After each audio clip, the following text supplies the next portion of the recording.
വസുദേവസുതം ദേവം കംസചാണൂരമർദ്ദനം ദേവകീ പരമാനന്ദം കൃഷ്ണം വന്ദേ ജഗൽഗുരും. പ്രപന്ന പാരിജാതായ സ്തോത്രവേത്രൈകപാണയേ ജ്ഞാനമുദ്രായ കൃഷ്ണായ ഗീതാമൃതദുഹേ നമഃ. ഗീതാമൃതദുഹേ നമഃ.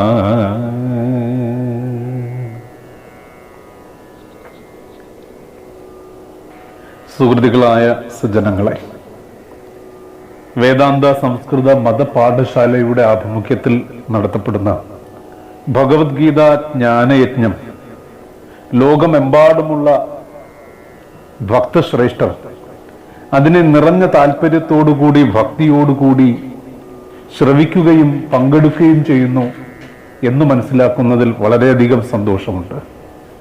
ഇപ്പോൾ ഓൺലൈൻ യജ്ഞത്തിൻ്റെയും ഓൺലൈൻ പ്രഭാഷണങ്ങളുടെയും ഓൺലൈൻ ക്ലാസ്സുകളുടെയും ഒരു കാലഘട്ടമാണ്. എന്നാൽ യഥാർത്ഥ ജ്ഞാനം അത് സംക്ഷിപ്തപ്പെടുത്തിയിരിക്കുന്നത് ശ്രീമദ് ഭഗവത്ഗീതയിലാണ്. ശരണം പ്രാപിച്ചവർക്ക് കൽപ്പവൃക്ഷം പോലുള്ളവനും ഒരു കയ്യിൽ ചമ്മട്ടിക്കോൽ പിടിച്ചവനും ജ്ഞാനമുദ്ര ധരിച്ചവനും ഗീതാമൃതത്തെ കറന്നവനുമായ ശ്രീകൃഷ്ണ ഭഗവാൻ ആ ദിവ്യമായ അമൃതത്തെ അർജുനനിലൂടെ നമുക്കായി പകർന്നു നൽകുകയാണ്. അനാദൃശ്യ സൗന്ദര്യമുള്ള ഒരു അതുല്യ കലാസൃഷ്ടിയാണ് ഭഗവത്ഗീത. കാവ്യരൂപത്തിലുള്ള ഒരു ഉത്തമ തത്വശാസ്ത്രം, ധാർമ്മികവും ആധ്യാത്മികവുമായ ഉത്കൃഷ്ട മൂല്യങ്ങൾ അത് ഉൾക്കൊള്ളുന്നു. ഇത് വെറുമൊരു ശാസ്ത്ര ഗ്രന്ഥമല്ല, എന്നാൽ തികച്ചും ശാസ്ത്രീയമാണ് ഇതിലെ പ്രതിപാദ്യം. എല്ലാ തത്വശാസ്ത്രങ്ങളും ഗീതയിൽ സമഞ്ജസമായി സമ്മേളിക്കുന്നുണ്ട്. ജീവിതത്തെ വിവരിക്കുക എന്നുള്ളത് ഭൗതിക ശാസ്ത്രത്തിന്റെ കടമയാണ് എന്നുള്ളതുപോലെ ജീവിതത്തെ വിശദീകരിക്കുക എന്നത് ആധ്യാത്മിക ശാസ്ത്രത്തിന്റെയും കടമയാണ്. ഗീതയിലെ 18ാമത് അധ്യായം മോക്ഷ സന്യാസ യോഗം എന്നാണ്. അതായത് ഭഗവത്ഗീതയിൽ പറയാൻ പോകുന്ന കാര്യങ്ങളെ മുൻകൂട്ടി സംഗ്രഹിച്ചിരിക്കുകയാണ്. ഒരേ ഒരു പരമാത്മാവാണ് സർവത്ര വിളങ്ങുന്നതെന്നും അതുതന്നെയാണ് ഈ പ്രപഞ്ചമായി വിലസുന്നത് എന്നും പ്രതിപാദിക്കുന്നു. ഇതിൽ സന്യാസത്തിന്റെയും ത്യാഗത്തിന്റെയും തത്വം എന്ത് എന്ന് അറിയിച്ചു തരണം എന്ന അർജുനന്റെ ചോദ്യത്തിന് മറുപടിയായിട്ടാണ് ഭഗവാൻ മോക്ഷ സന്യാസ യോഗം വിശദീകരിക്കുന്നത്. അതിൽ ഭഗവാൻ ആദ്യം ത്യാഗം എന്താണ് എന്ന് വ്യക്തമാക്കുന്നു. ഒപ്പം സന്യാസത്തെ നിർവചിക്കുന്നു. മനസ്സിൽ നിന്ന് വ്യാജമൂല്യങ്ങളെയും അനാശാസ്യ പ്രവണതകളെയും തുടച്ചു നീക്കി ബുദ്ധിയെ ഉണർത്തുക എന്നതാണ് ത്യാഗം. അത് സാധിക്കാതെ സന്യാസ അവസ്ഥ കൈവരിക്കാൻ, അതായത് അഹന്തയെയും മമതയെയും പൂർണ്ണമായി ഉപേക്ഷിക്കാൻ സാധിക്കില്ല. ത്യാഗമില്ലെങ്കിൽ സന്യാസം വെറുമൊരു പ്രഹസനം മാത്രമായിരിക്കും. രാജ്യമില്ലാത്ത രാജാവിന്റെ വ്യാജ കിരീടം പോലെ. ആത്മനിയന്ത്രണം കൈവരിക്കാനും അഹന്തയെ പരിത്യജിക്കുവാനും ഉള്ള കഴിവിനെ ആർജിക്കണം. അഹന്ത പരിത്യാഗമെന്ന സന്യാസത്തെ നമ്മൾ ഉൾക്കൊള്ളണം എന്നുള്ളതാണ് ഈ മോക്ഷ സന്യാസ യോഗം എന്നുള്ളതിലൂടെ ഭഗവാൻ പ്രതിപാദിക്കുന്നത്.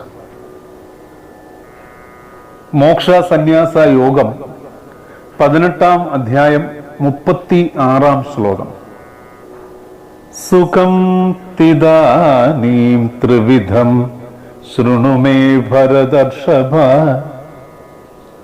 അഭ്യാസാദ്രമന്ദേ യത്ര ദുഃഖാന്തം ച നിഗച്ഛതി. ഭരതർഷഭ, അർജുന, അഭ്യാസാത് നിത്യപരിചയം കൊണ്ട് എത്ര രമന്തേ യാതൊരു സുഖത്തിൽ മനുഷ്യൻ രമിക്കുകയും ദുഃഖാന്തം നിഗച്ഛതീച്ച ദുഃഖം അറിയാതിരിക്കുകയും ചെയ്യുന്നുവോ ത്രിവിധം സുഖം തു, മൂന്ന് വിധത്തിലുള്ള ആ സുഖത്തെക്കുറിച്ച് ഇദാനീം മേ ശൃണു, ഇനി ഞാൻ പറയാം, കേട്ടുള്ളൂ.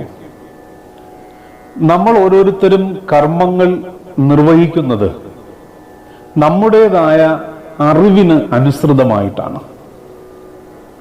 അതിനെ ബുദ്ധിയാണ് നിയന്ത്രിക്കുന്നത്. എല്ലാവരുടെയും കർമ്മോദ്ദേശം സുഖം തന്നെയാണ്. എങ്കിലും ഓരോ ആളിലും കർമ്മത്തിന്റെ ഘടകങ്ങളും ബുദ്ധിയും ഗുണഭേദമനുസരിച്ച് വ്യത്യാസങ്ങളാണ്. അതുകൊണ്ട് തന്നെ അതിലൂടെ ലഭ്യമാകുന്ന ഫലവും അല്ലെങ്കിൽ സുഖവും വ്യത്യസ്തമാണ്. അവനവന്റെ ഉള്ളിൽ നടക്കുന്ന പ്രതിഭാസങ്ങളുടെ നിത്യപരിചയം കൊണ്ട് തന്റെ ദുഃഖത്തിന്റെ കാരണം കണ്ടുപിടിക്കാനും അങ്ങനെ ജീവിത രീതിയിൽ ആവശ്യമായ ചില ക്രമീകരണങ്ങൾ വരുത്തി ഒരളവോളം ദുഃഖം ശമിപ്പിക്കാനും മനുഷ്യന് സാധിക്കും. ഇവിടെ ഭഗവാൻ പറയുന്നു, ഹേ ഭരതർഷഭ, ബദ്ധനായ ജീവാത്മാവ് ആസ്വദിക്കുകയും ആ ആസ്വാദനത്തിലൂടെ ചിലപ്പോൾ സകല ക്ലേശങ്ങളിൽ നിന്നും മുക്തി നേടുകയും ചെയ്യുന്ന സുഖത്തെപ്പറ്റി ഇനി പറയാം. ഇത് മൂന്ന് വിധമുണ്ട്. ഭാഗവതത്തിലെ കീർത്തനങ്ങളിലൂടെ കടന്നു പോകുമ്പോൾ തന്നെ പറയുന്നു, സുഖവും ദുഃഖവുമെല്ലാം എല്ലാം മനുഷ്യന്റെ സൃഷ്ടിയാണ്. സുഖവും ദുഃഖവും അനുഭവകാലം പോയാൽ സമം ഇഹ നാരായണ ജയ എന്നാണ്. ഇപ്പൊ മനസ്സിന്റെ സൃഷ്ടിയായ സുഖം അനുഭവിച്ചു കഴിഞ്ഞാൽ, മനസ്സിന്റെ തന്നെ സൃഷ്ടിയായ അല്ലെങ്കിൽ സാഹചര്യങ്ങൾ കൊണ്ട് മനസ്സിന്റെ സൃഷ്ടിയായ ദുഃഖം അനുഭവിച്ചു കഴിഞ്ഞാൽ രണ്ടിനും തുല്യമായ പ്രാധാന്യമാണ് ഉള്ളത്. ഈ സുഖവും ദുഃഖവും ഇങ്ങനെ മാറി മാറി വരും. ഇത് വെറും ഒരു ആവർത്തനം മാത്രമാണെന്ന് സജ്ജന സമ്പർക്കത്തിലൂടെയും ജ്ഞാനത്തിലൂടെയും ബോധ്യപ്പെടുമ്പോൾ യഥാർത്ഥമായ കൃഷ്ണാവബോധത്തിലേക്കുള്ള ഉണർവ് നമുക്കുണ്ടാകും. സുഖമെന്ന് പറയപ്പെടുന്ന ഈ വ്യർത്ഥമായ ആവർത്തനത്തിൽ നിന്ന് ചിലപ്പോ നമ്മൾ രക്ഷപ്പെട്ടേക്കാം എന്ന് സൂചിപ്പിക്കുന്നു. ആധുനിക കാലഘട്ടത്തിൽ എനിക്ക് സുഖമില്ല, മനസ്സിന് സുഖമില്ല, കൈക്ക് സുഖമില്ല, കാലിന് സുഖമില്ല എന്ന് ആവർത്തിച്ച് പറയുമ്പോഴും മനുഷ്യർ സങ്കടപ്പെടുമ്പോഴും ഭഗവാൻ പറയുന്നു, ഈ സുഖമില്ലായ്മ എന്നുള്ളതൊക്കെ വ്യർത്ഥമാണ് എന്ന് തന്നെയാണ് ഭഗവാൻ സൂചിപ്പിക്കുന്നത്. ഇത് അത്രത്തോളം അനുഭവ സമ്പത്തും ജ്ഞാനനിഷ്ഠയും ഉള്ള ആൾക്കാർക്ക് മാത്രമാണ് പലപ്പോഴും ഇതിനെക്കുറിച്ച് ബോധ്യപ്പെടാൻ സാധിക്കുന്നത്. യത്തദഗ്രേ വിഷമിവ പരിണാമേ അമൃതോപമം തൽസുഖം സാത്വികം പ്രോക്തം ആത്മബുദ്ധി പ്രസാദജം ആത്മബുദ്ധി പ്രസാദജം. യത് അഗ്രേ വിഷം ഇവ, യാതൊരു സുഖം തുടക്കം വിഷം പോലെയും പരിണാമേ അമൃതോപമം ഒടുക്കം അമൃത് പോലെയും ഇരിക്കുന്നുവോ ആത്മബുദ്ധി പ്രസാദജം, ആത്മബോധത്തിന്റെ തെളിവിൽ നിന്നുണ്ടാകുന്ന തത് സുഖം സാത്വികം, ആ സുഖം സാത്വികം എന്ന സുഖമാണ്. നമ്മൾ പ്രതിപാദിക്കുകയുണ്ടായി, സുഖം മൂന്ന് വിധമുണ്ട്. ഗുണഭേദമനുസരിച്ച് 3 വിധത്തിലുണ്ട് എന്ന് പറയുകയുണ്ടായി. അതിൽ ഒന്നാമത്തെ സുഖം സാത്വിക സുഖം. ആദ്യം വിഷം പോലെ തോന്നിക്കുന്നതും അന്ത്യത്തിൽ അമൃതതുല്യവും ആത്മസാക്ഷാത്കാരം ഉണർത്തുന്നതുമായ സുഖമാണ് സാത്വിക സുഖം. ഇവിടെ നമ്മൾ ഉൾക്കൊള്ളേണ്ടത് ആത്മസാക്ഷാത്കാരത്തിനായിട്ടുള്ള യത്നത്തിൽ മനസ്സിനെയും ഇന്ദ്രിയങ്ങളെയും നിയന്ത്രിക്കണം. ഒപ്പം മനസ്സിനെ ആത്മാവിൽ കേന്ദ്രീകരിക്കണം. അതിന് പല നിയമ നിബന്ധനകൾക്കും വഴങ്ങേണ്ടതുണ്ട്. ആ നിയമ നിബന്ധനകൾ ഓരോന്നും വളരെ കർക്കശങ്ങളാണ്. ഇവിടെ സൂചിപ്പിക്കുന്നത് പോലെ അത് വിഷം പോലെ കയ്പേറിയതാണ്. അവയെ വേണ്ടും വണ്ണം അനുഷ്ഠിച്ചാലേ അതീന്ദ്രിയമായ അവസ്ഥയിൽ എത്തിച്ചേരാൻ പറ്റും. അങ്ങനെ ആയാൽ ജീവിതത്തിന്റെ അമൃത് ശരിയായ വിധത്തിൽ ആസ്വദിക്കുവാൻ ഓരോരുത്തർക്കും സാധിക്കും. ഇന്ദ്രിയ വിഷയ സമ്പർക്കത്തിലൂടെ ലഭിക്കുന്ന സുഖം ക്ഷണികമാണ് എന്ന് മാത്രമല്ല, അനുഭവത്തിനു ശേഷം അത് ദുഃഖത്തെ പ്രദാനം ചെയ്യുന്നതുമായിരിക്കും. ആത്മനിയന്ത്രണവും മനസംയമനവും ഇതിന്റെ രണ്ടിന്റെയും ഫലമായിട്ടുണ്ടാകുന്ന സുഖമാണ് ശരിയായ സുഖം. അത് എളുപ്പത്തിൽ ലഭിക്കുന്നതല്ല. അതിന് കഠിനമായ പരിശ്രമം വേണം. ആത്മനിയന്ത്രണത്തോടെയുള്ള സാത്വിക ജീവിതം നയിക്കുന്നവരുടെ മനസ്സ് പ്രസന്നമായി തീരും. ഈ മനസ്സിന്റെ പ്രസന്നതയാണ് ഇവിടെ പ്രസാദം എന്ന് സൂചിപ്പിക്കുന്നത്. ഇവിടെ തന്നെ പറയുന്നുണ്ട്, ആത്മബുദ്ധി പ്രസാദജം, ആത്മബോധത്തിന്റെ തെളിവിൽ നിന്നുണ്ടാകുന്ന പ്രസാദം. പൂജാതി കർമ്മങ്ങൾ നടത്തുമ്പോൾ ഏറ്റവും അവസാനം പ്രസാദം കൊടുക്കാറുണ്ട്. അത് മനപ്രസാദത്തിന്റെ പ്രതീകമാണ്. ആത്മവിചാരത്തിന്റെയും ധ്യാനത്തിന്റെയും ഫലമായി ഒരു സാധകന്റെ മനസ്സിലുണ്ടാകുന്ന പ്രസന്ന ഭാവമാണ് പ്രസാദം. അതിൽ നിന്നുണ്ടാകുന്ന സുഖമാണ് സാത്വിക സുഖം. അതായത് സംസ്കാര സമ്പന്നനായ ഒരു മനുഷ്യന്റെ ആദർശ ജീവിതത്തിന്റെ ഫലമായി അയാളുടെ ഹൃദയത്തിൽ തിങ്ങി നിറയുന്ന കൃതകൃത്യതാബോധം, അതായത് ചാരിതാർത്ഥ്യം, അതാണ് ഈ ഒരു സുഖം എന്നുള്ളത് കൊണ്ട് ഉദ്ദേശിക്കുന്നത്. അത് ഭൗതികമായ ഘടകങ്ങളിൽ നിന്ന് നമുക്കൊരിക്കലും ലഭിക്കില്ല. നമ്മളൊരു ക്ഷേത്രത്തിൽ പോയാൽ തന്നെ നമുക്കറിയാം, ആ ക്ഷേത്രത്തിലേക്ക് പോകാൻ തുടങ്ങുമ്പോൾ നമ്മൾ സംജാതമാക്കുന്ന ഒരു മനസ്സുണ്ട്. അതിലൂടെ ഉണ്ടാകുന്ന അനുകൂലമായ ഊർജം, അതായത് ഈശ്വരനുമായി താതാത്മ്യം പ്രാപിക്കുവാനുള്ള ആ അവസ്ഥ, അത് ക്ഷേത്ര ദർശനത്തിന്റെ ആരംഭം മുതൽ അത് പൂർണ്ണമാക്കുന്നതുവരെ ആ ഒരു മനോവികാരം, ആ ഒരു ഈശ്വരീയത ഉയർന്നുകൊണ്ടേയിരിക്കണം. ആ പ്രാർത്ഥനയുടെ പരകോടിയിൽ നിൽക്കുമ്പോൾ, എല്ലാം മറന്ന് ഭഗവാനുമായി ചേരുമ്പോൾ ഉണ്ടാകുന്ന ആ അനിർവചനീയത, അത് അപാരമാണ്. അതൊരു ഭൗതികവാദിക്ക് പറഞ്ഞാൽ മനസ്സിലാകണമെന്നില്ല. അതിന് നിരന്തരമായ പരിശ്രമവും ധ്യാനവും പ്രാർത്ഥനയും ജപവും ഒക്കെ വേണം. ഇതൊന്നും എളുപ്പമുള്ള കാര്യവുമല്ല. എന്നാൽ ഇതെല്ലാം കൃത്യമായി അനുഷ്ഠിച്ച് ഏറ്റവും ഒടുവിൽ നമുക്ക് ലഭിക്കുന്നതാണ് ആ ഒരു സുഖം, പ്രസാദം. ഇപ്പൊ ക്ഷേത്രദർശനം കഴിഞ്ഞ് നന്നായി പ്രാർത്ഥിച്ച് പ്രസാദം വാങ്ങി ആ പ്രസാദം വളരെ സന്തോഷത്തോടെ സ്വീകരിച്ച് അത് നെറ്റിയിൽ അണിഞ്ഞ് ഭഗവാന് നൽകിയ നിവേദ്യത്തിന്റെ ആ ഉച്ഛിഷ്ടം കൂടി അത് ഭുജിച്ചു പോകുമ്പോൾ ഉണ്ടാകുന്ന ആ വൈകാരികത്വം അനിർവചനീയമാണ് എന്ന് നമുക്ക് ഓരോരുത്തർക്കും അറിയാം. ഈ പ്രസാദം ലഭിക്കണമെങ്കിൽ നമ്മുടെ മനസ്സിനെ അത്രത്തോളം ഏകാഗ്രമായി ഭഗവാനിലേക്ക് അർപ്പിച്ചിരിക്കണം. ഒരു സാധാരണ ഭക്തന് ഇങ്ങനെയാണെങ്കിൽ മോക്ഷത്തെ കാക്ഷിക്കുന്ന ഒരു സന്യാസിയുടെ അവസ്ഥ എത്രത്തോളം ഉയർന്നതായിരിക്കുമെന്ന് നമ്മൾ ഓരോരുത്തരും ഊഹിക്കുകയും അല്ലെങ്കിൽ മനസ്സിലാക്കുകയും വേണം എന്നാണ് സൂചിപ്പിക്കുന്നത്.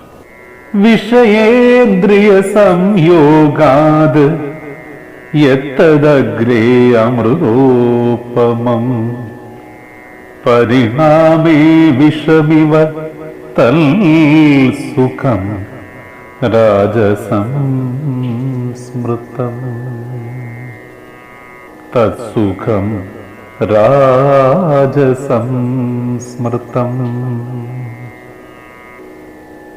യത് സുഖം, യാതൊരു സുഖം, വിഷയേന്ദ്രിയ സംയോഗാത്, വിഷയങ്ങളുടെയും ഇന്ദ്രിയങ്ങളുടെയും സംയോഗത്തിൽ നിന്നുണ്ടാകുന്നത് കാരണമായി. അഗ്രേ അമൃതോപമം, അത് തുടക്കം അമൃത് പോലെയും, പരിണാമേ വിഷം ഇവ, ഒടുക്കം വിഷം പോലെയും ഇരിക്കുന്നുവോ. തത്സുഖം രാജസംസ്മൃതം, ആ സുഖത്തിനെ രാജസ സുഖം എന്ന് പ്രതിപാദിക്കുന്നു. ഇന്ദ്രിയങ്ങൾ വിവിധ വിഷയങ്ങളോട് ചേരുമ്പോൾ ഉണ്ടാകുന്ന സുഖം അത് തുടക്കത്തിൽ അമൃതതുല്യമെങ്കിലും ഒടുവിൽ വിഷപ്രായമാകും. ആ സുഖത്തിനെ രാജസ സുഖം എന്നാണ് പറയുന്നത്. ഇന്ദ്രിയങ്ങളും വിഷയങ്ങളും തമ്മിലുള്ള സമ്പർക്കം അത് ദീർഘനേരം നിലനിൽക്കില്ല. വിഷയങ്ങൾ പരിണാമം അഥവാ മാറ്റത്തിന് വിധേയമാണ്. അവ അനുഭവിക്കുന്ന, ആ വിഷയങ്ങളാൽ അനുഭവിക്കുന്ന മനോബുദ്ധികളും മാറിക്കൊണ്ടിരിക്കുന്നു. നമുക്ക് ഇഷ്ടമുള്ള ഒരു കാര്യത്തെ നമുക്ക് ലഭ്യമാണെന്നിരിക്കട്ടെ, അതിനെ പൂർണ്ണമായി സ്വീകരിക്കാൻ പലപ്പോഴും നമുക്ക് സാധിക്കാറില്ല. കാരണം ഇത് എനിക്ക് സ്ഥിരമാകുമോ, ഇതെനിക്ക് നഷ്ടപ്പെട്ടു പോകുമോ എന്നുള്ള ചിന്ത മനുഷ്യനെ വല്ലാതെ അലട്ടും. എന്നാൽ ഈശ്വരീയമായിട്ടുള്ള സുഖം അങ്ങനെയല്ല. തുടക്കം മുതൽ ഒടുക്കം വരെ ചൈതന്യ സ്വരൂപനായ ഭഗവാൻ നമ്മളോടൊപ്പം ഉണ്ടാകും. ഇത് മനസ്സിലാക്കാതെ ഭൗതികമായിട്ടുള്ള കാര്യങ്ങളിൽ പെട്ടുഴലുന്നവർ സുഖം അനുഭവിക്കുന്നതായി സ്വയം ചിന്തിക്കുന്നു. എന്നാൽ ഏറ്റവും ഒടുവിൽ കടുത്ത ദുഃഖം ഏറ്റുവാങ്ങേണ്ടി വരികയും ചെയ്യുന്നു. ഉദാഹരണത്തിന്, ഒരു യുവാവും ഒരു യുവതിയും തമ്മിൽ കണ്ടുമുട്ടുന്നു. അവർ പ്രത്യക്ഷത്തിൽ ഇഷ്ടമാകുന്നു. അവർ തമ്മിൽ പരസ്പരം കാണാനും സ്പർശിക്കുവാനും വിവിധ ബന്ധങ്ങൾ സ്ഥാപിക്കാനും ഇന്ദ്രിയങ്ങളാൽ പ്രേരിതരായി മാറും. ആരംഭത്തിൽ ഇതെല്ലാം ഇന്ദ്രിയങ്ങൾക്ക് വളരെ സന്തോഷകരമായി തോന്നും. കുറച്ചു കാലത്തിന് ശേഷം ആ സുഖം വിഷതുല്യമാവും. പിന്നെ ദുഃഖമായി, പിരിയുമ്പോഴുള്ള ദുഃഖമായി, വിലാപമായി,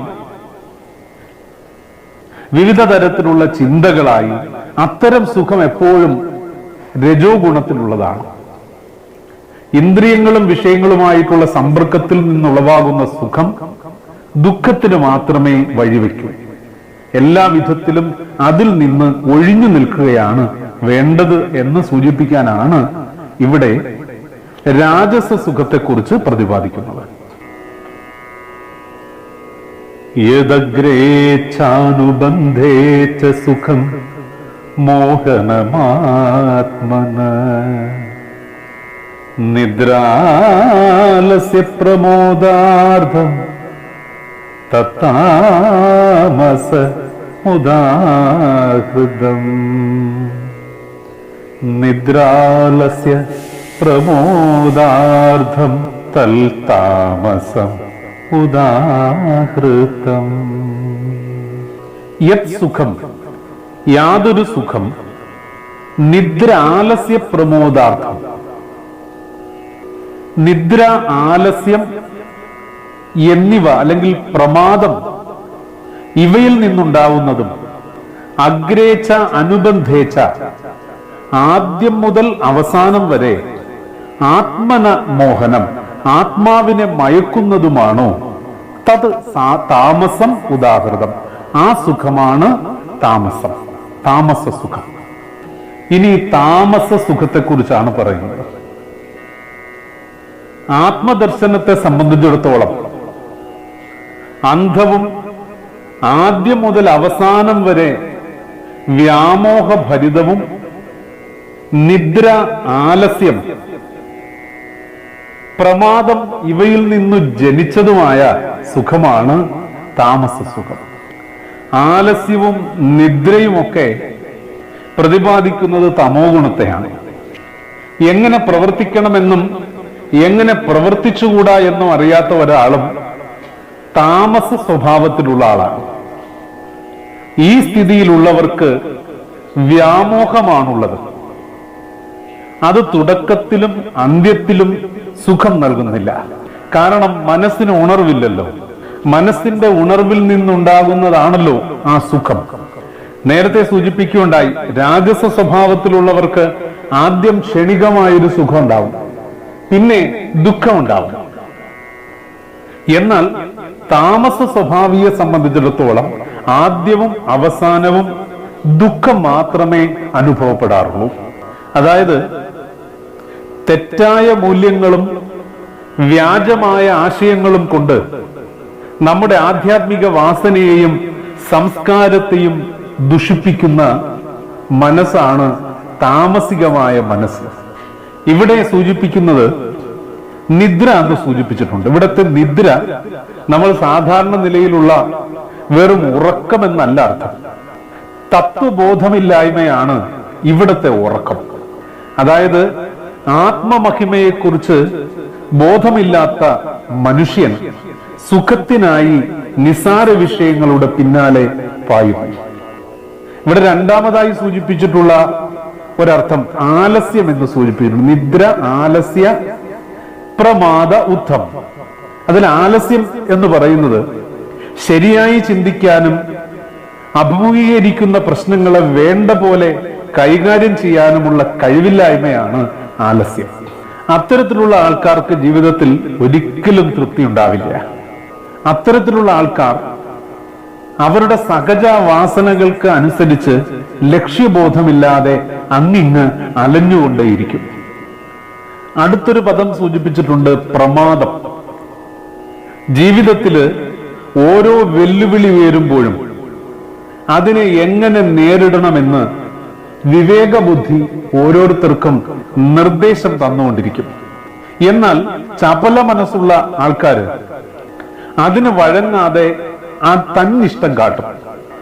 ഈ നില കുറച്ചു കാലം തുടർന്നാൽ മനുഷ്യൻ അവന്റെ തൽസ്വരൂപത്തിൽ നിന്ന് അധപ്പതിച്ച് മൃഗീയമായ അവസ്ഥയിലെത്തും, പ്രമാദമായ അവസ്ഥയിലെത്തും. അപ്പോ ആ അവസ്ഥയിൽ എന്ത് ശരി എന്ത് തെറ്റ് എന്ന് വേർതിരിച്ചറിയാൻ സാധിക്കില്ല. അതായത് അന്തരാത്മാവിന്റെ ആഹ്വാനത്തെ ഉൾക്കൊള്ളാത്ത മന്ദബുദ്ധിയായ മനുഷ്യൻ ആത്മമഹിമ അറിയാതെ തേടുന്ന സുഖം തുടക്കം മുതൽ അവസാനം വരെ ആത്മാവിനെ മയക്കുന്നതായിരിക്കും. അത്തരം സുഖമാണ് താമസ സുഖം എന്ന് സൂചിപ്പിക്കുന്നത്. ന തദസ്തി പൃഥിവ്യാം വാ ദിവി ദേവേഷു വാ പുനഃ സത്വം പ്രകൃതിജൈർമുക്തം യദേഭി സ്യാത് ത്രിഭിർഗുണൈ. പ്രകൃതിജൈ, പ്രകൃതിജങ്ങളായ ഏഭി ത്രിഭി ഗുണൈ മുക്തം, ഈ ത്രിഗുണങ്ങളിൽ നിന്ന് വേർപെട്ട സത്വം യത് സ്യാത് തത്, യാതൊരു ജീവി ഉണ്ടായിരിക്കുമോ അങ്ങനെയുള്ളത് പൃഥിവ്യാം വാ, ഭൂമിയിലെന്നല്ല, പുന ദിവി ദേവേഷു വാ, സ്വർഗത്തിൽ ദേവന്മാർക്കിടയിലും ന അസ്തി ഉണ്ടാവില്ല. ഈ ഭൂമിയിലോ മുകൾ ലോകങ്ങളിൽ ദേവന്മാർക്കിടയിലോ പ്രകൃതിജങ്ങളായ ഈ മൂന്ന് ഗുണങ്ങളിൽ നിന്ന് മുക്തനായിട്ട് യാതൊരു ജീവനും ഇല്ല. നമ്മള് സത്വഗുണത്തെയും രജോ ഗുണത്തെയും തമോ ഗുണത്തെയും സൂചിപ്പിച്ചുകൊണ്ട് മൂന്ന് തരത്തിലുള്ള സ്വഭാവമുള്ള ആൾക്കാരെ കുറിച്ച് പറയുകയുണ്ടായി. ഇങ്ങനെ പറയുമ്പോൾ നാം രജോ ഗുണത്തിലോ തമോ ഗുണത്തിലോ ഉൾപ്പെടുന്നതായി കണ്ടാൽ ഉള്ളിലെ സാത്വികതയെ വളർത്തി ഈശ്വര ചിന്തയോടുകൂടി ജീവിക്കുവാനുള്ള ആത്മപരിശോധന നടത്തി ഭഗവാനിലേക്ക് ഉയരാനുള്ള മനസ്സ് നമ്മൾ ഓരോരുത്തരും കാണിക്കണം. ഇവിടെ രജോ ഗുണക്കാരനെയും തമോ ഗുണക്കാരനെയും ഒക്കെ പറയുമ്പോൾ ഈ തരംതിരിവുകൾ ഏത് ആൾക്കാർക്കുണ്ട് എന്നുള്ളതല്ല നമ്മൾ ചിന്തിക്കേണ്ടത്. നമ്മളിൽ ഓരോരുത്തരിലും ഏത് ഗുണമാണോ കൂടുതലുള്ളത് അതിനെ നിലനിർത്തേണ്ടുന്നവയെ നിലനിർത്തി അല്ലാത്തതിനെ ഒഴിവാക്കാൻ നമുക്ക് ഓരോരുത്തർക്കും സാധിക്കണം. ഫലത്തെ സ്വീകരിച്ച് അഫലത്തെ തള്ളാൻ സാധിക്കണമെന്നാണ്. ത്രിഗുണങ്ങളെക്കുറിച്ച് എന്തിനാണ് ഓരോ ശ്ലോകത്തിലും ഇത്ര കണ്ട് പ്രാധാന്യത്തോടുകൂടി എടുത്തു പറയുന്നത് എന്ന് ചോദിച്ചാൽ, ഈ 3 ഗുണങ്ങളിലും ഉൾപ്പെടാത്ത ഒരു ജീവിയും ഈ ലോകത്തിലില്ല. സത്വഗുണവും രജോ ഗുണവും തമോ ഗുണവും ഓരോരുത്തരിലും ഉണ്ടാവും. എന്നാൽ അവയുടെ അളവുകൾ വ്യത്യസ്തമായിരിക്കും. ദേവന്മാർക്കിടയിൽ പോലും ഇതിങ്ങനെയാണെന്ന് ഭഗവാൻ തന്നെ പറയുന്നു. ത്രിഗുണങ്ങളുടെ അതിർത്തി ലംഘിച്ചുകൊണ്ട് ഒരു ജീവിക്കും ജീവിക്കാനാവില്ല. കാരണം പ്രകൃതി തന്നെ ത്രിഗുണാത്മികയാണ്. പ്രകൃതിയുടെ പ്രകടനമാണ് ത്രിഗുണങ്ങൾ. എന്നാൽ നമ്മൾ ചിന്തിക്കേണ്ടത് ഒരാളെ പോലെ മറ്റൊരാളുണ്ടാവില്ല. കാരണം ഓരോ വ്യക്തിയിലും ഈ ത്രിഗുണങ്ങളുടെ തോത് വ്യത്യസ്തമാണ്. ഈ 3 ഗുണങ്ങൾ ചേർന്നതിനെയാണ് മായ എന്ന് സൂചിപ്പിക്കുന്നത്. മായാശക്തിയാണ് ഓരോ വ്യക്തിയെയും സ്വാധീനിക്കുന്ന പ്രധാനപ്പെട്ട ഘടകം, നിയന്ത്രിക്കുന്ന പ്രധാനപ്പെട്ട ഘടകം. ഇപ്പോ ചായ ഉണ്ടാക്കണമെങ്കിൽ തേയില വേണം, പാല് വേണം, പഞ്ചസാര വേണം. ഈ 3 ഘടകങ്ങൾ ഉണ്ടാവാതെ ചായ ഉണ്ടാവില്ല. എന്നാൽ എല്ലാവരും കഴിക്കുന്ന ചായ ഒരുപോലെയല്ല. ചിലർക്ക് മധുരം കൂടുതൽ വേണം, ചിലർക്ക് കടുപ്പം കൂടുതൽ വേണം, ചിലർക്ക് പാല് ഒരൽപ്പം കുറച്ചു മതി. ഇങ്ങനെ വ്യത്യാസമുണ്ട്. അതായത് അതിലെ ഘടകങ്ങളുടെ അനുപാതത്തിൽ വ്യത്യാസമുണ്ട്. മനുഷ്യനെ സംബന്ധിച്ചിടത്തോളം അങ്ങനെ തന്നെ. ചിലർ ആവേശക്കാരായിരിക്കും, മുൻ ദേഷ്യക്കാരാവാം. ചിലര് സമാധാനമുള്ളവരായിരിക്കും, സത്യസന്ധതയുള്ളവരായിരിക്കും, നീതിബോധമുള്ളവരായിരിക്കും. ചിലര് അലസതയുള്ളവരായിരിക്കാം, പല കാര്യങ്ങളിലും താല്പര്യമില്ലാത്തവരായിരിക്കാം. ഇതിന്റെ ഏറ്റക്കുറച്ചിലുകൾ ഓരോരുത്തരിലും വ്യത്യാസപ്പെട്ടിരിക്കും എന്നാണ് ഇവിടെ സൂചിപ്പിക്കുന്നത്. ത്രിഗുണങ്ങൾക്ക് അതീതനായ മഹാത്മാവ് നാനാത്വ പ്രപഞ്ചത്തെ ഏകനായ പരമ്പൊരുളിന്റെ പ്രതിഭാസമായിട്ടാണ് കാണേണ്ടത്. നാം നിത്യവും ഓരോ നിമിഷവും ആത്മപരിശോധന നടത്തി നാം എവിടെ നിൽക്കുന്നു എന്ന് കണ്ടറിയുക. തമോ ഗുണത്തെയും രജോ ഗുണത്തെയും പിന്തള്ളി സത്വഗുണത്തിലെത്താൻ ശ്രമിക്കുക. സത്വഗുണത്തിലെത്തിയാൽ മാത്രമേ ഈശ്വരാനുസൃതമായൊരു തലത്തിലേക്ക് എത്തിച്ചേരാൻ സാധിക്കും. മനസ്സിൽ ആ ഒരു ആത്മസംതൃപ്തി ഉണ്ടാകും. ഓരോരുത്തരും പ്രവർത്തന മണ്ഡലങ്ങളിൽ പ്രയോഗിക്കുന്ന അന്ധകരണം, അതായത് മനസ്സിന്റെ രീതി അനുസരിച്ച് ഓരോരുത്തരുടെയും സ്വഭാവത്തെ തരംതിരിക്കാം. ഉദാഹരണത്തിന് ബ്രാഹ്മണർ, ക്ഷത്രിയർ, വൈശ്യർ, ശൂദ്രർ എന്നിങ്ങനെ 4 പ്രകൃതികൾ ഉണ്ടെന്ന് നമുക്കറിയാം. പുരുഷ സൂക്തത്തിൽ തന്നെ പറയുന്നു, ബ്രാഹ്മണോസ്യ മുഖമാസീത് ബാഹു രാജന്യാകൃത ഊരു തദസിയത് വൈശ്യ പദ്ഭ്യാം ശൂദ്രോ അജായത. ബ്രാഹ്മണൻ ഭഗവാന്റെ മുഖത്തു നിന്നും, ക്ഷത്രിയൻ ബാഹുക്കളിൽ നിന്നും, വൈശ്യൻ തുടയിൽ നിന്നും, ശൂദ്രൻ പാദത്തിൽ നിന്നും ജനിച്ചു എന്ന് സൂചിപ്പിക്കുന്നുണ്ട്. എന്നാൽ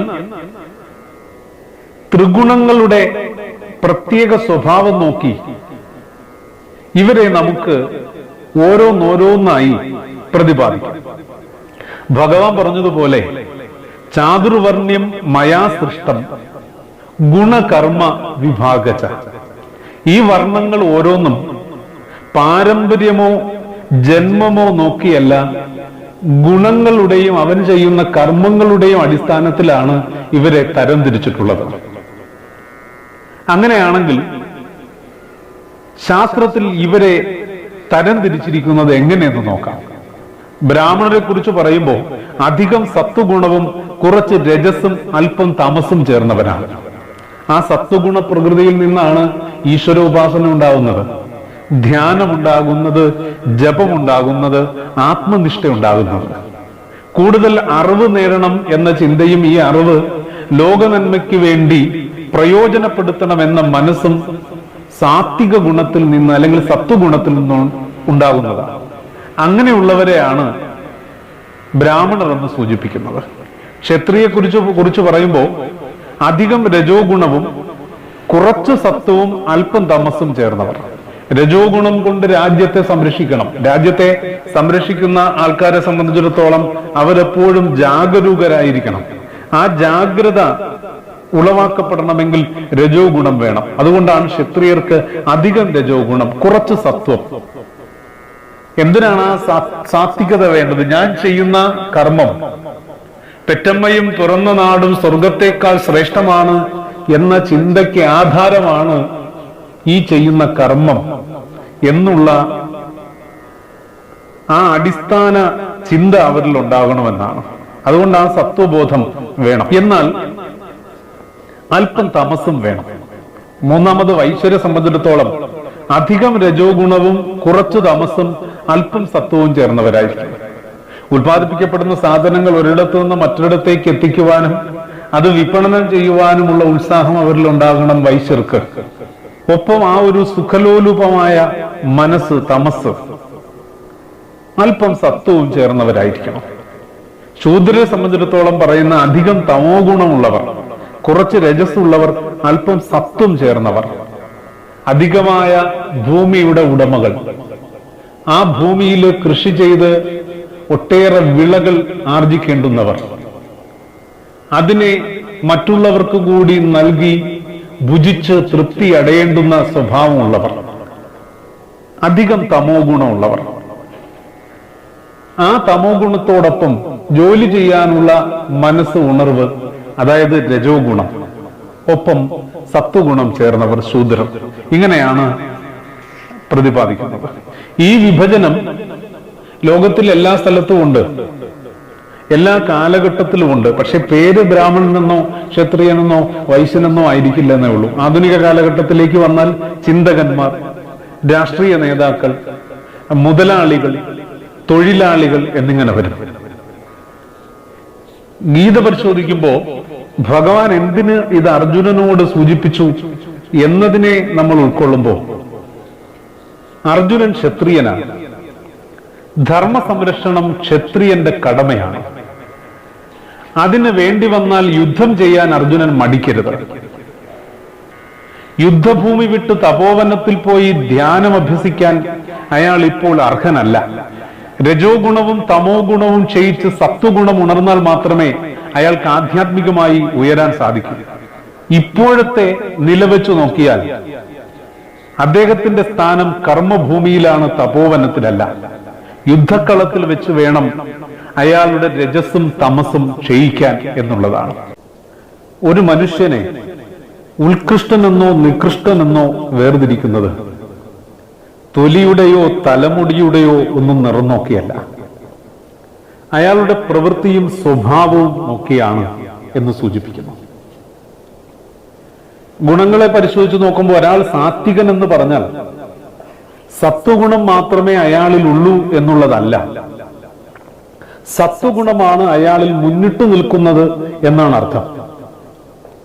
ചുരുങ്ങിയ അളവിലെങ്കിലും മറ്റു രണ്ട് ഗുണങ്ങളും അയാളിൽ ഉണ്ടാവും. അതുപോലെ തന്നെ തമോ ഗുണ പ്രധാനിയിലും രജോ ഗുണക്കാരനിലും മറ്റ് രണ്ട് ഗുണങ്ങളും വേറെ വേറെ ഉണ്ടാവുകയും ചെയ്യും.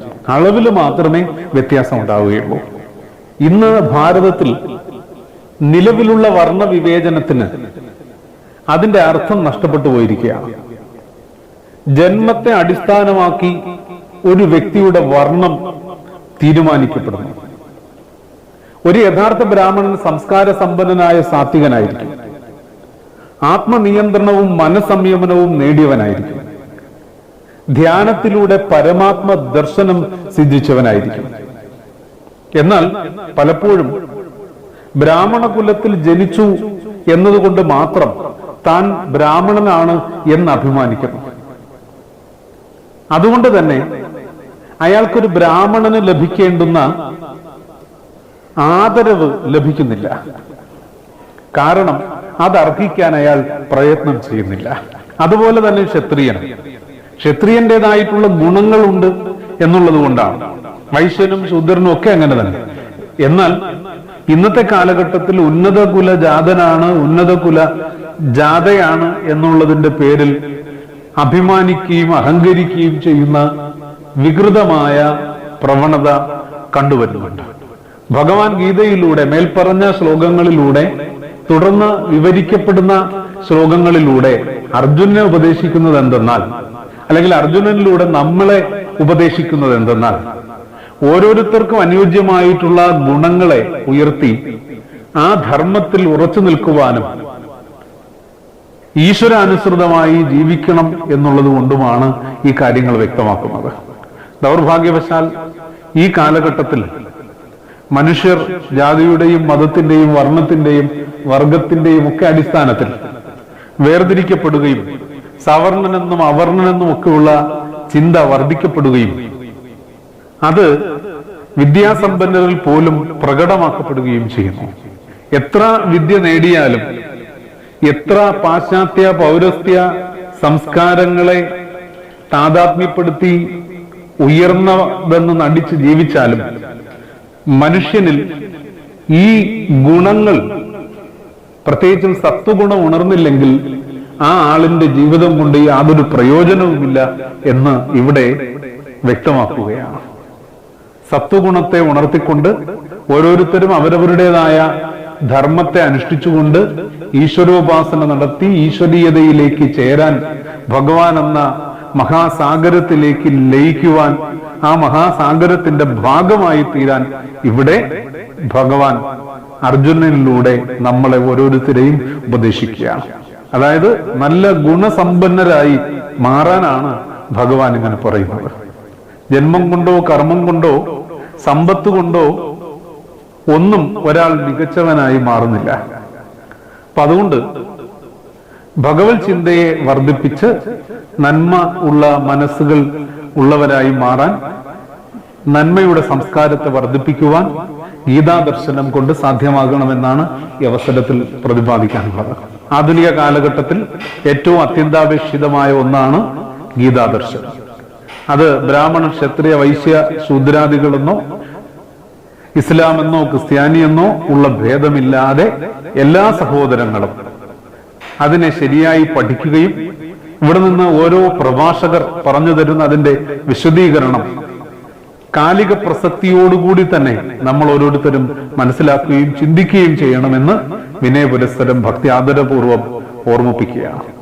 വേദാന്ത സംസ്കൃത മത പാഠശാലയുടെ ആഭിമുഖ്യത്തിൽ എൻ്റെ പ്രിയ സഹോദരനും സുഹൃത്തും സർവോപരി ആധ്യാത്മിക ചിന്തകനും ഭഗവത്ഗീതയുടെ അന്തസ്സത്തെ നന്നായി ഉൾക്കൊണ്ടിട്ടുള്ള ആളുമായ ശ്രീ മാത്രാജി, യജ്ഞാചാര്യൻ മാത്ര സുന്ദരേശൻ അവരുടെ നേതൃത്വത്തിൽ നടത്തപ്പെടുന്ന പ്രിയ സുഹൃത്ത് ശ്രീ അനൂപ് ഉൾപ്പെടെയുള്ളവരുടെ നിരന്തരവും നിതാന്തവുമായ പരിശ്രമത്താൽ നടത്തപ്പെടുന്ന ഈ കർമ്മം ഓരോരുത്തരുടെയും അകക്കണ്ണുകളെ, കണ്ണിനു കണ്ണ് മനമാകുന്ന കണ്ണ്, ആ ഉൾക്കണ്ണുകളെ തുറപ്പിക്കുന്നതായി മാറട്ടെ എന്ന് ആത്മാർത്ഥമായി ഈ അവസരത്തിൽ ആശംസിക്കുന്നു, പ്രാർത്ഥിക്കുന്നു. അതിനെല്ലാവിധത്തിനുമുള്ള പിന്തുണയും നൽകുന്ന എല്ലാവർക്കും സർവ്വജഗതീശ്വരനായ ഭഗവാന്റെ അനുഗ്രഹം കടാക്ഷവും ഉണ്ടാകട്ടെ എന്ന് ആത്മാർത്ഥമായി പ്രാർത്ഥിക്കുന്നു. ഇതിന്റെ ഭാഗമായി തീരാൻ സാധിച്ചിട്ടുള്ള ആ ജന്മപുണ്യത്തെ, ആ ഭാഗ്യത്തെ വളരെ ഉത്കർഷതാപൂർവം തന്നെ ചിന്തിക്കുന്നു. എല്ലാവർക്കും നന്ദി, നമസ്കാരം.